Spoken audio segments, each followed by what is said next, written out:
Salve, continuando de onde paramos. Existe um comando que você vai aprender agora chamado center, tá? O center faz com que tudo fique ao centro.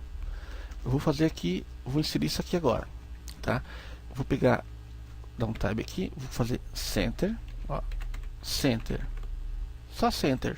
Center é uma tag HTML válida. E aqui no final eu vou fechar, ó, barra center.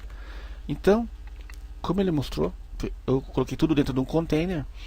O que vai acontecer? Tudo que estiver em center barra center irá para o centro. Tudo, exceto o que estiver pré-programado para ficar do lado que for pré-programado. Então, Ctrl S, Alt Tab, F5. Ok? Acho que dei uma mensagem aqui. Não. Então, voltando ao nosso trabalho. Note que a única coisa que foi para o centro foi no nosso texto, tá ok? Por quê? Porque ele está dentro de um parágrafo, e o parágrafo, por padrão, ele respeita as configurações externas da minha página. Vamos fazer o seguinte, vamos tirar fora os parâmetros, né? Vou tirar fora, aliás, não vou tirar fora o parâmetro, não. Eu vou criar uma quebra de linha nessas linhas aqui, e me acompanhem, por favor, porque vamos fazer com que o texto fique ao centro. Eu vou fazer só até aqui, aí eu vou pular duas linhas e vou criar aqui embaixo para que possamos ver uma diferença. Ctrl S, certo? Três primeiros quebra de linha, pulo duas e quebra de linha e pulo duas. Alt Tab, eu salvei, né? F5. Para vocês verem a quebra de linha, ó, esse aqui são duas linhas juntas, né, sem quebra de linha. Então fica e aqui são duas linhas, aqui são três linhas, né? Deixa eu Alt Tab, uma, duas, três, até aqui. Aqui quebrou a linha, aqui são duas linhas. Então, três linhas, duas linhas. Alt Tab. Então, três linhas tem aqui e aqui duas linhas. E aqui a cada linha dei um Enter. Nota que ficou ao centro, certo? Alt Tab. Eu vou errar o comando. Ó. É center, certo? Se eu fizer center 1, não existe center 1. Ctrl S, consequentemente vai ser ignorado esse comando. Eu vou voltar ao padrão que é a esquerda. Alt Tab, F5. Todo o meu texto voltou à configuração original. Ou seja, está alinhado à esquerda. Tá? Alt Tab. Ou seja, uma aula a mais. Todo comando errado ou que não exista dentro do HTML, ele ignora e volta para o padrão, tá? Então, center. Vou fazer aqui um Ctrl D, dupliquei a linha, tá? Eu vou fazer o 4 aqui, tá? Rede 4, opa, desculpe, o cabeçalho 4. Vou tirar o alinhamento, vou deixar ele para o padrão, onde ele estiver, ok? Vou fechar aqui 4, certo? Toda tag aberta é uma tag fechada. Ctrl S. O que vai acontecer? Essa tag aqui, ela vai ficar ao centro, porque ela não está com seu parâmetro alterado, ou seja, ela vai estar orientada de acordo com a configuração master, né, a configuração mais ao lado externo do container, o container mais externo. Que é container, ou seja, center é um container, ele abriu e fechou. H1 é um container, só que ele só trabalha aqui dentro. H2 é outro container, 3 e 4, parágrafo, outro container. Mas esses containers estão sendo estão trabalhando em função do container mais externo, que é esse e depois este, ok? Esse container diz center, esse mantém ao centro, esse diz para a direita, esse diz para a esquerda, esse não diz nada. Logo, ele será alinhado ao centro, ok? Ok? O resultado esperado foi o esperado, certo? O que aconteceu foi o esperado. Entenderam alguma coisa de parâmetros? Quando todas as tags, elas têm um comportamento padrão, tá? Esse comportamento padrão pode ser alterado, né, por parâmetros, ok?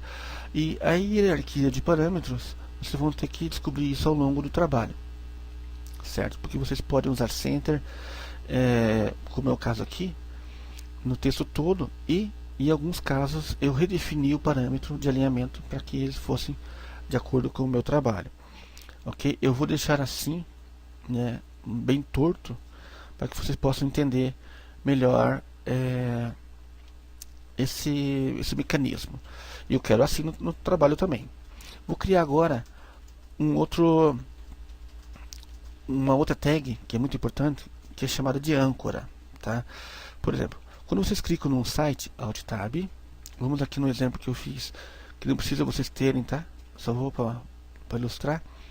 Aqui, ó, esse aqui é um link, certo? Ao clicar aqui, vai abrir um site, certo? Ele vai para um outro endereço, pode ser no próprio site, né, uma outra página do próprio site, ou para um site externo, para uma página de um site externo, em outro domínio, certo? Então vamos criar agora, vamos aprender a criar domínios, aliás, desculpe, criar âncoras, links, tá? Vamos fazer aqui.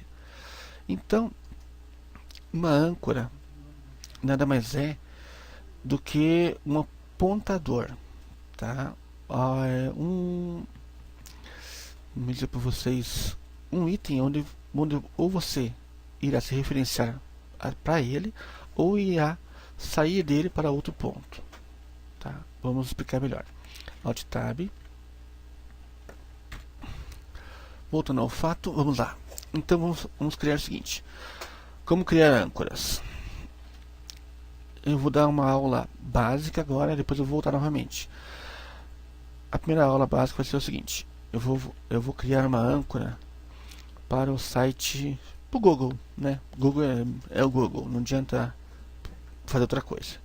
Então vamos criar aqui. Aqui embaixo eu vou escrever clique aqui para ir para o site do Google.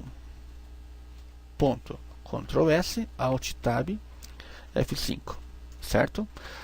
Opa, propaganda enganosa, não vai nada, né? Clicando aqui não vai para lugar nenhum. Vamos criar então o link para o site do Google, ou seja, a âncora, o apontador. Alt Tab. Vamos lá. Como o próprio nome diz, eu fiz questão de fixar bem. Falando, é uma âncora, então começa em inglês onshore, né? Então, as tags de HTML, elas são um pouco semânticas, né? Elas têm a primeira letra ou as letras que a compõem, geralmente querem dizer o que elas fazem, né? O HTML5 veio para fortalecer isso, mas o 4 também já era um pouquinho próximo disso. Vamos criar lá, onshore, pronto, que simples, né? Vamos criar um parâmetro, o parâmetro do A seria href, que é a hiperreferência, entre aspas, para onde eu quero ir, que seria http://www.google.com. ok? End, final da linha, vamos, âncora, tag que abre, tag fecha, certo? Então agora ficou roxinho, azulzinho, ou a cor que vocês queiram, tá? Então já criei uma âncora, ou seja, um apontamento para um outro site, para uma outra página em outro local. Então Ctrl S, Alt Tab, F5. Note que ficou de uma cor que eu chamo de azul, né? E é sublinhado. E o ponteirinho do mouse ficou com um dedinho, certo? Um dedinho. Aqui não tem dedinho, e aqui tem dedinho. Quando eu clicar aqui em cima, vai acontecer o que? Ele vai fazer a abertura do site do Google, tá? Ele abriu .com.br porque é padrão. Ele reconhece que meu navegador é instalado no Windows em português, então ele abre o .com.br. Mas eu pedi para ele abrir o .com, tá? Se eu fizer aqui, deixa eu ver se consigo fazer isso, porque o Google é chato para essas coisas. Vamos ver. Eu quero abrir o Google Internacional. Vamos ver se ele abre o Google Internacional. Não, ele realmente não me deixa utilizar google.com estando com o Windows instalado em português. Ok, por enquanto é isso e até a próxima aula.